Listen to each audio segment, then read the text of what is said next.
right, welcome back. It's episode number 6, Stepping in the Box, College Baseball. I am here with Jimmy Crooks, catcher for University of Oklahoma. Jimmy, how you doing today? Good. How are you?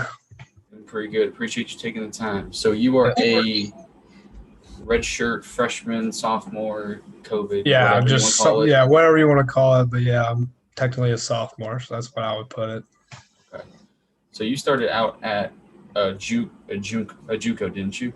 Yeah, McLennan Community Colleges, which is in Waco. So Okay. Was that right next to? Is that like? I know it's Baylor's like in. 30 minutes. It's like 30 minutes away from the Baylor University. So Okay. Okay. pretty fun. Different from here though. Tell you what. So you grew up in Texas, didn't you? Yeah.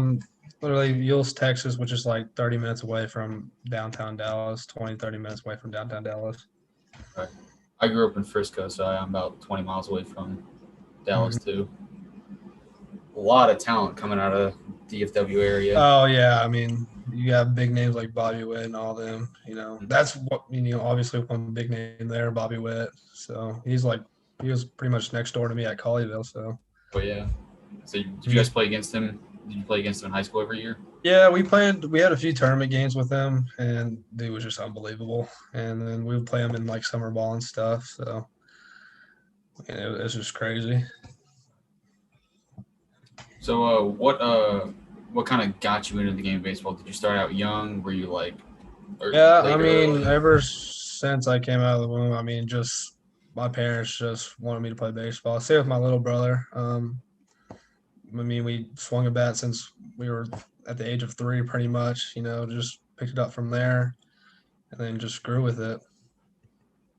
So coming out of high school, did you were you highly recruited? Did you get a lot of D1 offers, or was it kind of like set that I was going to go JUCO? I mean, I didn't really get any really good looks out of high school. I mean, JUCO, I got all the JUCO schools looking at me when I was out of high school because I really didn't have really a good body frame I mean, that was a big part. I mean, they were looking at the body and then they didn't pick me up from there. So, I mean, they decided just for me, the best route for me was to just go JUCO, get a year in, and then develop my body and my skill set, and then, take it on to the next level. So JUCO, I mean, I've talked to Braden Carmichael and a few others who started out JUCO. I mean, it seems like JUCO is probably one of the best things that a talented but not like right there ready to go D1 baseball player can do. Would you agree with that? Yeah, I mean, it's amazing what they do there. I mean, it's pretty much the same as D1, just not with all the accessories and stuff like that. And it's a grind. Tell you what, waking up at 5 o'clock in the morning just to go to workouts and stuff, it's just a grind, and doing all the class works. So, I mean, I believe it's the best way to go from out of high school, because you get a year under your belt. I mean, you can get drafted after the first year, or you can go to a big 4-year school, which I really looked in consideration with that because I thought that was just the best route for me. So. What made you come to OU? Was Skip looking at you in high school at all, or was it after you went to JUCO? He was looking at a few of my buddies on my summer team when I was in high school. I mean, he was highly recruiting one of my buddies, but I mean, that was the first time he saw me, and his son is actually an assistant coach at McLennan. Okay. So there's a little connection there. So when I stepped to that McLennan, I guess Skip was really, keeping good eyes on me and getting good information from his son, Tyler. So, I mean, that's pretty much why I got recruited from OU. After your first year in McLennan, did you get any other big D1s, any Power 5s? Not that I know of. Usually at JUCO, guys want you to go, like our head coach at McLennan wanted me to stay there for another year, but I think it was just the best decision for me to go get there 1 year and leave. So, but I don't think I got any other looks from other D1s. I didn't really put up really good numbers at McLennan, but I was just an average player there. But I got a college year under my belt, so that was the best thing. That's what they were looking for. So, do you have what does your routine look like before the games as a catcher? If you're gonna catch that game versus if you're just DHing. Usually it just starts off with me just getting stretched out by the trainer or whatnot, getting my hips loose, ready. Then I just go chill in the clubhouse, watch some film over who we're facing, and then I watch all the batters, look at their stats, and just get a good visualization of what what to call and how these batters are. And then once I get out on the field, do more stretching, get the pitcher's head right, and then just get after it. Are you usually 'cause I know sometimes like the catchers they won't catch the starting pitcher like warm up and like in the Mhm. bullpen just like save their legs. Do you usually go out and like warm up with the pitcher and catch his pregame Yeah, bullpen? I think that's. I mean, I do that all the time because I think it's just me and the pitcher connection thing. I mean, if I'm going to be catching with him during the game, I mean, I need to do it with warm-ups. It's because it's just a bond. Pitching, catching bond is pretty much unbreakable. I mean, if he's doing something, I'm going to be with him. Pretty much is what it is. Do you have any like weird superstitions or anything else that you're kind of like Ooh. do every before every game? Um, no, not really. Not really. I have to think about it. I pretty much do the same stretches every time. Guess if I'm hitting good or whatnot, I'll just do the same routine I did in the cages or the meal I ate the day before. That's about it. I don't really have any big ones. Okay, so I gotta. It's hardly anyone does it anymore. Why don't you use batting gloves? It looks incredibly painful. I mean, at a young age, I really never liked batting gloves because I just never got the same feeling as when I'm holding a bat. It just doesn't feel right with me. And my parents just they always told me to wear gloves. I was like, I don't want to. So I mean, every time I step on the field, I just put dirt in my hands and just step up to the plate. Just build my hands up, and it just became natural to me. So I know playing in Oklahoma at the beginning of February and March, but you get a mhm. lot of stingers. Yeah, yeah. I mean, it's cold up here. I never really thought about Oklahoma cold, but it gets really cold up here. So you said you rub some dirt on your hands. Kind of hard to do that playing here at OU with turf. Do you use like a spray or anything like a So sticky yeah, spray or there anything? I got spray, I got powder, I got pine tar, I got everything in the book. So I mean, I just try to make my hands at least good enough to hold a bat so it won't slip out of my hands and hit somebody. Have you had that before where you just Oh no, let I let it go a couple of bats before, but I don't think it hit anybody. it's Just hit good? the back net. So do you have a performance, whether it be like you were like 7 years old, whether it was this year that you're like, this was the best performance I've ever had, and I don't know if I'm ever gonna have a performance this good again. Honestly, no. I mean, I think I've been producing the way I've been my whole life, just hitting pretty decently, doing good behind the plate, and I'm just gonna keep sticking with that. I never really had like a breakout year. I mean, if you were to say a breakout year, being I guess my senior year in high school, I guess I batted over like 430 or 420 or something like that. So I mean, that's pretty much putting Hardo numbers up there in high school, but He's that's like a cheat code. he is a cheat code. He's one of the best hitters I've ever seen. So we need to keep that stuff up. It looks so easy for him. I've never seen a D1 player that has like such ease hitting against some of the best hitters in the country. I mean, just like nothing It's for him. yeah, no, it's just like he's just it's just crazy. That's why I put it, just crazy. So another JUCO bandit that's kind of like come onto the scene this year is the first person that I interviewed, Braden Carmichael. I mean, he's been Mhm. y'all's best starter and most consistent pitcher, I'd say, probably besides one of the best closers in the country, Jason Ruffcorn. I mean, Mhm. B Car has been unbelievable. Do you did you expect that like when you first caught him in the fall or Yeah, because I faced him in the summer coming in here. I faced him and he was just gross, just left like just nasty stuff. I mean, he's one of the best I've ever seen. And knowing that he's from JUCO, he's got 2 years under his belt. That he's been through the same process what I had to go through, and like all the other JUCO guys. You know, he's just a dog out there. I mean, he's just a JUCO bandit. So that's what we put it. yeah? He's just a bulldog on the mound. So So who do you think I don't know if obviously might not be able to say if you have a favorite, but like who do you think who's someone that you really really enjoy catching, and then who's someone you're like, like they're a good pitcher, but like they give me some stress and anxiety back here behind the plate.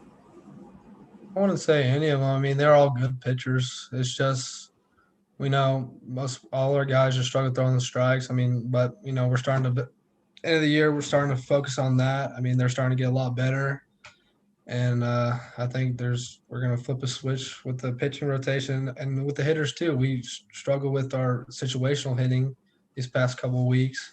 We've been working on that. So I mean, I think I mean we got our like what I'll say. It was an eye-opening experience this past weekend. I mean, like we need to make like changes in order to be able to make a regional or make it win the Big 12 tournament or something like that. So I think everybody's trying to pull in, do their best, and just whatever happens, happens. Can you explain how postseason baseball works in college? Because it's way more complicated than it needs to be. It seems like you got It the is. regionals, the super regionals, conference Yeah. championships, and you got I never Omaha. yeah, I never really looked into that. I mean, our main goal was just Omaha. I mean, I never really got far. I mean, that's the main part, just get to Omaha. I never really thought about anything else. I really don't even know how all that other things work. Yeah, Like I said, I came from JUCO. You don't really, notice that stuff. So especially since you got like what you probably played like what 20 games in JUCO, if yeah, that. just 20 games and then got our season cut. So Is there one like specific pitch from a pitcher like Braden Carmichael's curveball or Jason Ruffcorn's like fastball? Is there one pitch that you're like that might be one of the best things I've ever caught in my life? That thing is so filthy. it would be between Rough Corn's fastball or Dalton Fowler's curveball. One of that's Yeah, yeah. I mean, unbelievable curveball. it must be. I don't know. I love the. I mean, I'd probably be scared, but it must be fun to catch Dalton Fowler because I mean, he throws It's like easy. 95, 96, like just Yeah. easy. It looks like he's just like sticking it out on the plate as free Yeah, as day. it's insane. I mean, our pitching staff's crazy. I mean, we guys throwing 95 plus with ease. It's insane. So a lot of fans don't get to see a lot of behind the scenes stuff like in the clubhouse and stuff. Who's one player on the team that you were surprised like this person is hilarious? Aaron Brooks. Okay, Aaron Brooks. Yeah, he's a goofball. I'm in the clubhouse. He's a jokester of the whole group. He's funny guy, good guy. Um, great pitcher. Just all around, just great ball player. all right. So OU they like to give you guys a lot of stuff, a lot of gear and stuff. What's probably your favorite piece of whether it be like that polo you have on or like jerseys? What's your favorite thing that you've gotten from being at OU, especially since in JUCO you don't get a lot of that. No, you don't know, not at all. But I think getting free glove and bat. That was because ever since growing up here, I've always had to buy my own bat and buy my own glove. Now step in here, I get my own bat that I want and my own gloves. So I mean, for free. So I mean, it's kind of weird at first. I was like, I'm getting Yeah. all this stuff. Like, it's just Where do I pay for this? yeah. I was like, where do I set up? Where I get my credit card at or whatnot. Yeah.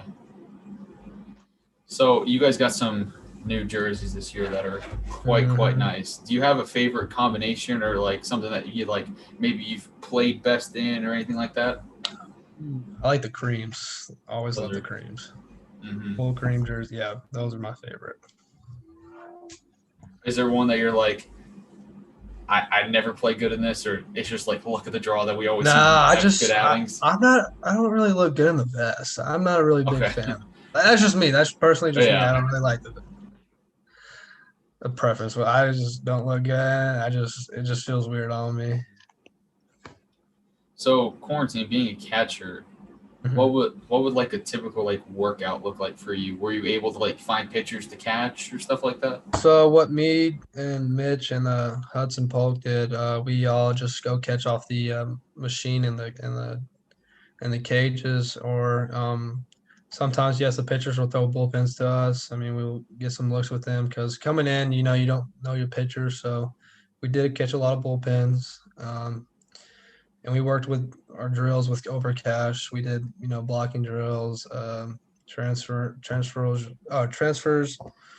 and then a bunch of whole other stuff that we did. So just to, keep our eyes in shape and just keep our bodies ready for the season. That's what pretty much what we did. What is a one like skill or certain aspect of your game that you're trying to work on this year? And then what's one do you think that like you think that I mean obviously you got to improve in every aspect, but one thing that you Mhm. think you've done really well this year? So the one thing I've been working on is my blocking and transfers behind the plate. That's a big key this year is just working behind the plate. That's always been the main focus since I've been here is just work on what I need to do in my craft behind the plate.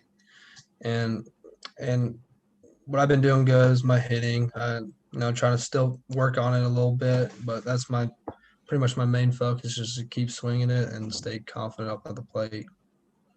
So I know you coming in here behind Justin Mitchell, who's what is he? I think he's a redshirt junior, redshirt sophomore. I think Yeah, that. junior. Yeah, redshirt So junior. I he think. and he got hurt earlier this year, something with his hamstring. I think I'm not 100 Yeah. percent sure. I mean, how much has he helped you so far? Because I mean, you probably didn't come here expecting to be the starting catcher for most of the season. I don't know if Mhm. that was the plan or anything. No, it was never the plan. I mean, I knew Justin Mitchell was going to get most of the playing time because since he's been here and he's put in time and work, and he's a great guy, great catcher, great catcher. I mean, it's having him back it's a blessing. I mean, he's doing his job on the plate. He's starting to swing it, and it's kind of helping my legs out a little bit too. So because once he went out, my leg, I pretty much had to catch every game, which put a toll on my legs and stuff like that. But it's you gotta accept it and just ball out with it. So. So I know I was actually at the game. You guys played the doubleheader against Texas Southern, and the Mm-hmm. second game, Hudson Polk got his first career start, Mm-hmm. first career home run, first career hit. I mean, Yeah, that how was awesome was just. that for him to Oh, see for him? as a catching staff, we were pulling for that dude. I mean, he's one of the hardest workers here, pretty much. He does a lot of extra work after practice, and he pulls for both of us when we're in the games, and he's a great guy. He just a great dude. He works his butt off. So I mean, he deserved everything that was coming his way. Are you? Is it you, Justin Hudson? Are y'all the only three catchers on the roster? Is there anyone else who could catch? Well, If like, yeah, I mean, we got emergency catcher. Diego's like an emergency catcher, but I okay. mean that's our main. So if you could like think about anyone in the majors, or maybe just like someone that you know that like you maybe like try to model your game after, or someone who you think that people want to compare you to, who do you think it would be? Joe Mauer. Okay, I like that. Joe Mauer. I mean, smooth lefty swing, great catcher. But yeah, that's the all around guy that I try to idolize my game from. That's a good answer. I know. I've never gotten to see him play in person, but I would really love to. I kind of Mm-hmm. he's definitely. I mean, he's probably. I'd say he's a top five catcher of all time. Got You good. Uh, you were growing up. Was there any certain team that you were a fan of? Were you just a fan of baseball in oh, general? yeah, just huge Rangers fan. Huge Rangers fan. Growing up, just my dad was a big Rangers fan, so he put that, gave that to me and my brother. Just that's the best team. I mean, they were good, and then like when in 2011 when they lost the World Yeah. Series, that was tough. That was really tough for us because we were watching that game too. But yeah, I mean, yeah, I've always looked up to the Rangers. So I mean, if you're a Rangers fan, I mean, playing in their brand new palace of a ballpark, that must have been yeah, a cool experience. it was an amazing experience because just to see what these pro guys look at every day. Get a chance to play on. And you get a little glimpse of what you want your dreams to be come true is just right there in your face. You just step in that ballpark and you feel like a pro guy when you walk Yeah. in there. Were It you was guys awesome. able to? Were you guys like inside their clubhouses, or did they give you like? No, we just went on the I don't know, it's like a little restaurant on the sides, but we didn't get to go in their clubhouse or anything like that. I mean, I heard it's like they posted like a video of their tour, but on like the Rangers YouTube page, Yeah. and it's like an acre. It's just massive. I would. That would have been so cool to be able to at least get to play at. It's a lot bigger than Eldell Mitchell Park. I'll say that. Oh yeah. It's massive. So when they sent you when you found out, do you remember the exact moment that you found out that your season last year was canceled? Do you like remember? Yeah, we were supposed to play Temple Community College at home at McLennan, and our coach comes down walking down crying because we had a really good chance of making to Grand Junction, which is like the Omaha of JUCO. We had a really good team that year, and we put all the hard work and for that season, and then our coach comes down crying, knowing that our season's over and that all the hard work just pretty much went to waste in a sense because I don't know what day it was, but it was a sad day because when we were supposed to play, like our second conference game almost. Yeah, our second conference game. And it just, got cut.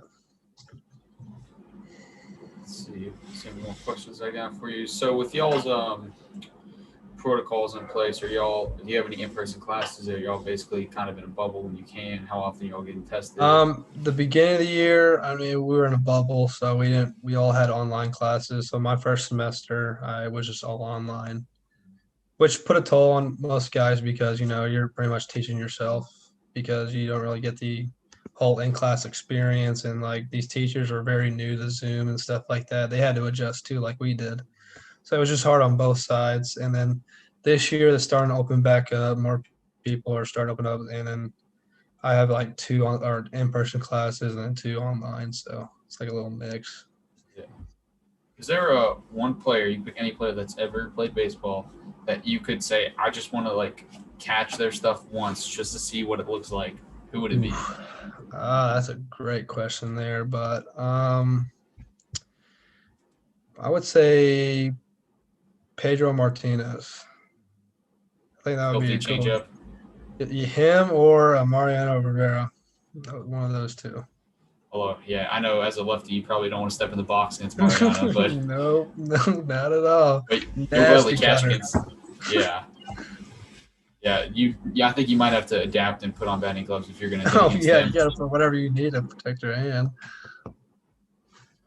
All right, last question for you. If you could go back in time to see just one historical baseball event anywhere, if you could sit in the dugout, sit in the stands, what would it be?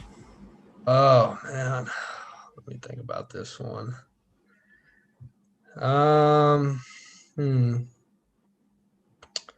It would be when Barry Bonds broke the home run record. I think that would be a cool one to go to. I mean, okay, so that brings me to a question that I haven't asked anyone. Barry Bonds, Hall of Famer, yes or no? Yes. Okay. I know I'm going to get a lot of crap for that, but I mean, like I know he took steroids and he cheated the system and like that, but then again, you still have to hit a ball. And I mean, he's facing dudes like Eric Gagne, like Randy Johnson, all these studs back then. It probably did take PEDs. You just never knew, because I mean, I still think he's a Hall of Famer, just like Pete Rose. Yeah, thank you. I don't see any other way. I don't see how anyone. I mean, yeah, I get that. They cheated and all that, but a lot of people have cheated. A lot more. It's probably a lot more cheating than people have actually realized it's gone on. Yeah, they just never been caught. Yeah, that's the way I put it. They just never been caught. All right. Well, this is Jimmy Crooks, catcher for the University of Oklahoma. Jimmy, I appreciate you taking the time, and you guys got a good matchup this weekend in Bedlam. So good luck to y'all, and hope you guys have a good weekend. Appreciate it.